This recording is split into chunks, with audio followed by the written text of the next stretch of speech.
This is the Fierce Heart Alliance. Our focus is spirituality with purpose, exquisite self-care, and conscious community. Hi, I'm Summer Sophia Moon, and I've come here to heal myself and chew bubblegum. And guess what? I'm all out of bubblegum.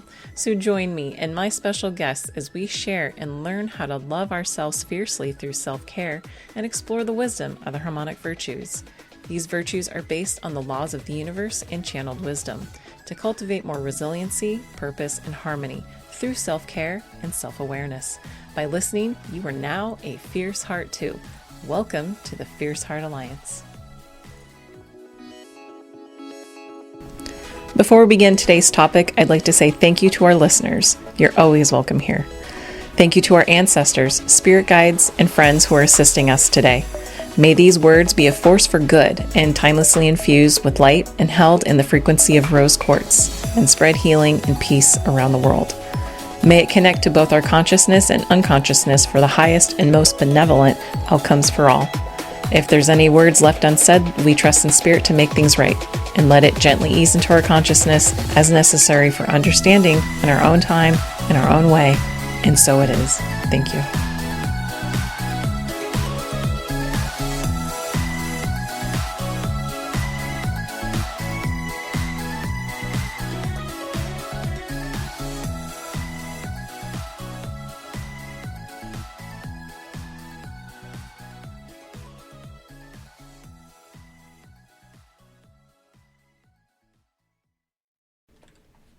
Hey Fierce Hearts, today is the integration episode for the virtue of polarity.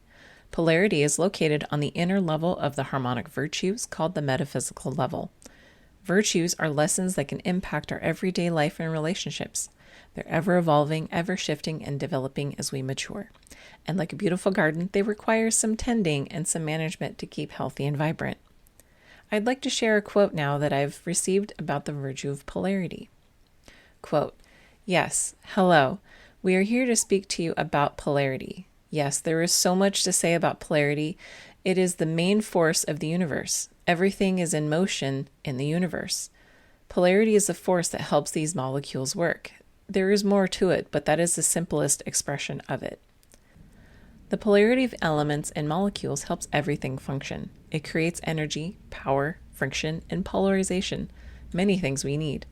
These opposing forces help the unification of things because everything is connected, even seemingly oppositional things because it is its opposite." Yes, this is a big topic. We can see it everywhere in the universe. Planets need the gravitational force, and we need it to allow all the planets to circle the sun, all in accordance to how things need to function. No sun, no life. We need that heat to set things on course for life to grow. We need the photosynthesis that occurs. We need many things that the sun provides, and similarly, we need the opposite. We need cold temperatures in places to hold the balance between hot versus cold. We need seasons to balance the cycle of growing from the harvest and the process of death and renewification of new life in the waking seasons of spring. We need these seasons to transition phases. Phases are an important part of life. Everything has phases, and those phases all reside in the polarity of life and death.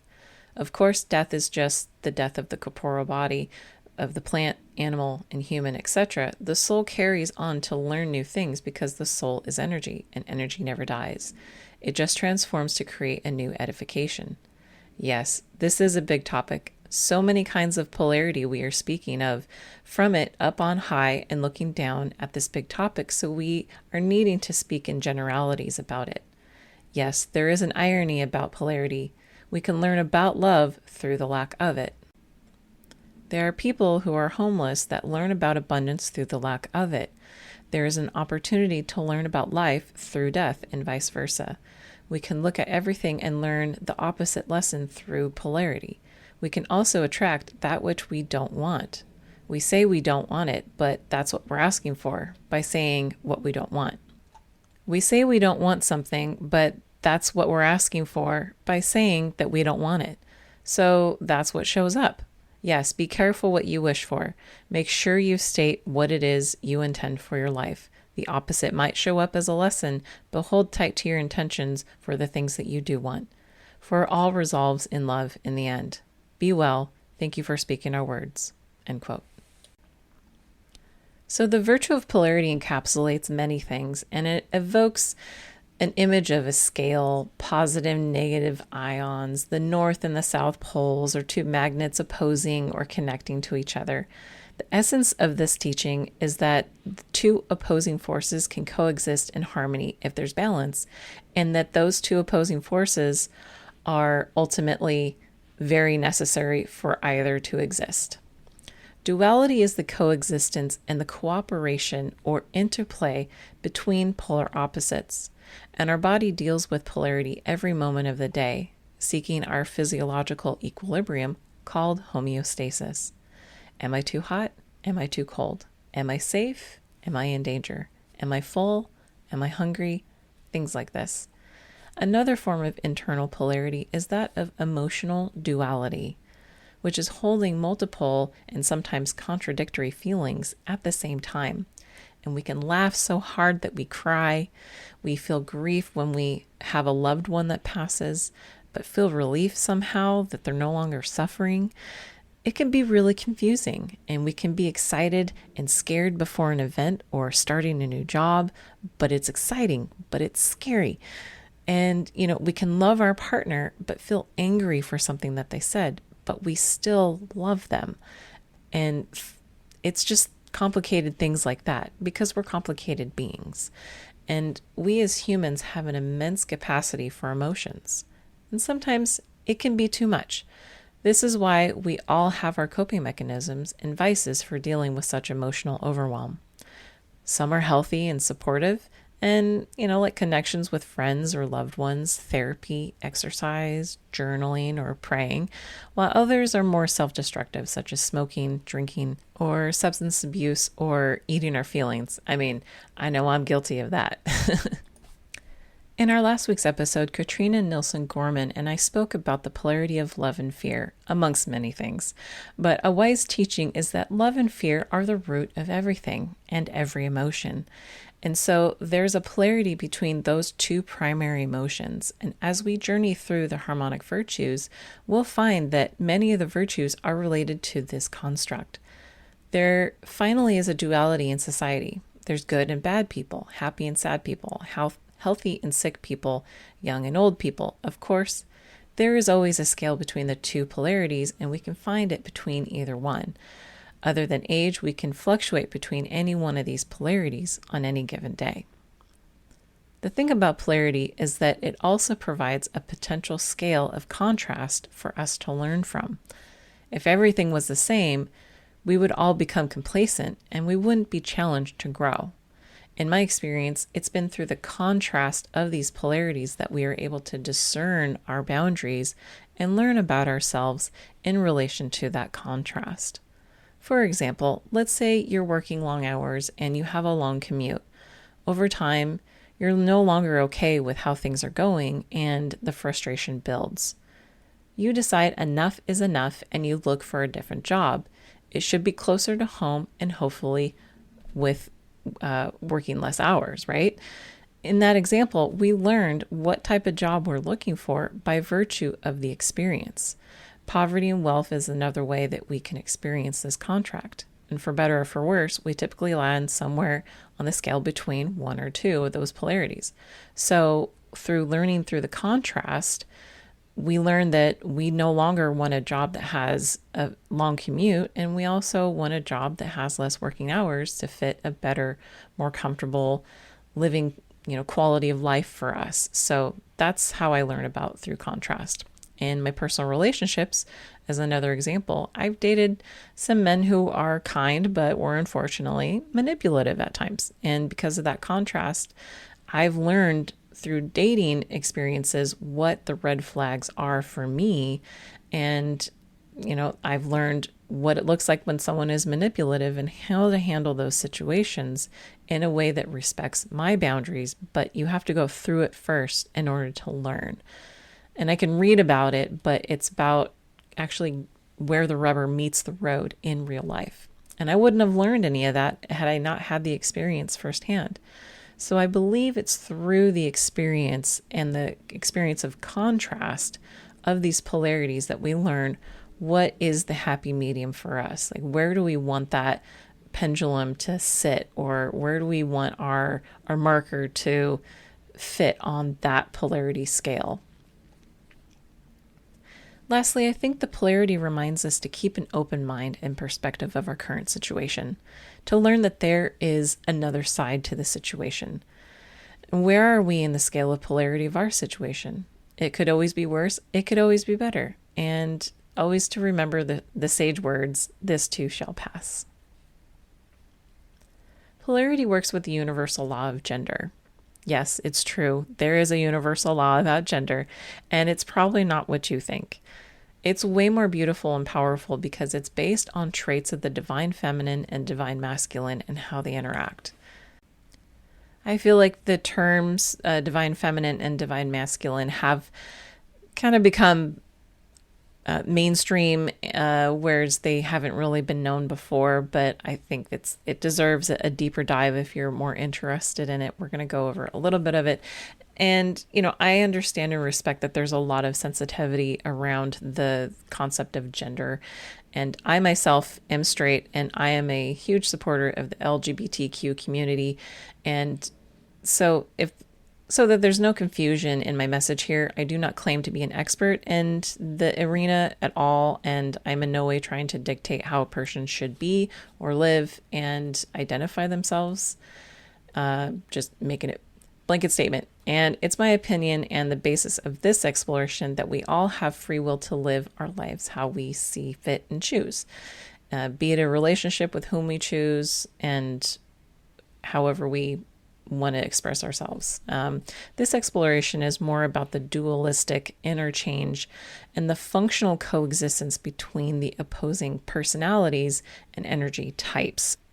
With that being said, most personality types can be compartmentalized into a type A, type B personality. And a lot of people think that I'm a little bit of type A, type B, and we're all different mixes. And there's typically an analytical, planner type, organized personality. And then there's also a B type, which is a little bit more creative, communicative, intuitive, and oftentimes we're a mix of both. I see type A's as more of a masculine energy, whereas type B's are more of a feminine energy. And they can interchange and alternate depending on the task or people you're around or life choices and whatnot. In Eastern and metaphysical teachings, the left side of the body is feminine and the right side of the body is masculine. And there is a switch of sides when we get up to the brain. The left lobe is associated to analytical thinking and the right side is more of an artistic. So let's go over the traits. So the feminine energy is more right brain and left side of the body, associated with receiving, resourcefulness, creativity, inspiration, imagination, intuition, sixth sense, nonviolent conflict resolution, fairness, balance, equality, fluidity, flexibility, adaptation, healing, nurturing, rest, gentleness, softness, beauty, sensuality, circles, curves, emotions, feelings, patience, and surrender. So sitting with all those words, you can kind of get a sense of that feminine feel. And now we're going to switch sides. Masculine is left brain, right side of the body, and it's typically associated with stability, grounded, action, stamina, developing, creation, providing, giving, force, perseverance, ambition, protection, safety, fighting, integrity, pride, intellectual, analytical, firmness, strength, power, squares, hard lines, time-bound, immediate gratification. So sitting with that, you can start to feel that masculine energy as well. So reading these characteristics, you can begin to feel and see the overlapping of traits within yourself. Some women or identifying women can be masculine in nature and still identify as feminine or female and vice versa for men. This occurs naturally within a person for a variety of reasons. I would argue that it is both a natural and a nurture type of development in a person. Potential factors could be societal conditioning, upbringing, relationships, or maybe even the person's soul identifies with a specific gender type. Regardless of your sexual orientation, every person on earth has both masculine and feminine aspects, traits, and energy. Most people tend toward one or the other and display those personality traits. There are some that identify with both equally and tend to give off more of an androgynous sort of vibe because they own both sides and they feel equally that both sides are important, and that's their journey. And so it really doesn't matter if you're male or female. You can be predominantly masculine in your personality and have the energy and still be in a feminine body. Conversely, you can have a predominantly feminine personality and energy, yet have a male body. And it doesn't always mean that there's been a sex change involved. I've met some straight men who have very feminine energy, and I've also met some straight women who have very masculine energy. And so all this is to say that there's polarity in gender. And then you start looking at the spectrum between masculine and feminine, and you are going to see people from either side filling all the gamut between. So there's no right or wrong. It just is what it is. It is a spectrum of gender. And then we have the energetic aspects of the masculine and feminine to help kind of explain all of that. Getting back to the focus of this exploration on polarity, as mentioned, polarity speaks to the bifurcation of two opposing factors. Yet in the middle would be the gray area and the place where they balance themselves out. We can look at these traits and see how opposite they are and how they also correlate. Take, for example, the feminine aspect of inspiration and creativity. Neither is helpful if we don't add on to the mix of the masculine aspect of ambition and development. With our imagination, our feminine side dreams up a future we want. The masculine side creates a goal and makes it happen with perseverance. Along the way to our goal, our feminine side says we need to rest periodically and restore, so our masculine stamina can accomplish our task at hand and be rested. Time passes and our feminine side helps us be patient with the process, but still our masculine side is eager to reach that goal by a certain date. Once our masculine ambition has reached our goal, we feel pride and satisfaction, and our feminine side helps us integrate and feel emotions of a job well done and to receive the fruits of our labor. Looking at the personality traits, we can see the Western society applauds masculine attributes over the feminine ones. However, too much masculine energy burns the candle at both ends and could cause us to bottle up our emotions or burn out. Our feminine attributes help give us balance we need in a male-driven society, and vice versa. Our goal here in life is to discover and utilize these aspects of ourselves because they both serve a meaningful purpose. Knowing the different qualities and attributes of the gender types, we can recognize where we are on the scale of gender and see where we might be able to bring more balance to our lives. This exploration on polarity, duality, and gender and balance would not be complete without the iconic yin and yang symbolism, which is where the traits of masculine and feminine principles come from. Last week's episode, Katrina Nilsson Gorman helped to explain these principles and that it comes from the practice and philosophy of Taoism and represents the perfect harmony between masculine and feminine. The symbolism is used in feng shui charts to analyze the movement of qi according to the relationships of the elements. It teaches us that our world is governed by a cosmic duality, sets of two opposing and complementing principles or energies that can be observed everywhere. Yin is the black side and is feminine. Yang is the white side and is masculine. If we look at the design, we notice that there is a perfect balance between two sides. Though they are opposing, they can coexist when there is balance. We see this in nature all the time. For example, the sun and the moon. The moon is yin because it comes out at night, which brings cooler temperatures. In the collective ancient wisdom and teachings, it is also associated with the feminine energy. The moon is often referred to as Mother Moon or Grandmother Moon because it's a woman's monthly cycle and it tends to sync up to the phases of the moon, which is also appropriately named the woman's moon time. The sun is yang because it is warm and brights the light of our days. In the collective ancient wisdom and teachings, the sun is often referred to as the masculine father-sun or grandfather-sun. The heat of the sun moves through our atmosphere and sustains all life on Earth. The moon twirls through her phases due to the steady force generated by the sun. As the yin and yang symbol so simplistically demonstrates, there cannot be night without day, and we have that polarity all around us, hot and cold, wet and dry, movement and stagnation, sweet and sour, good and bad.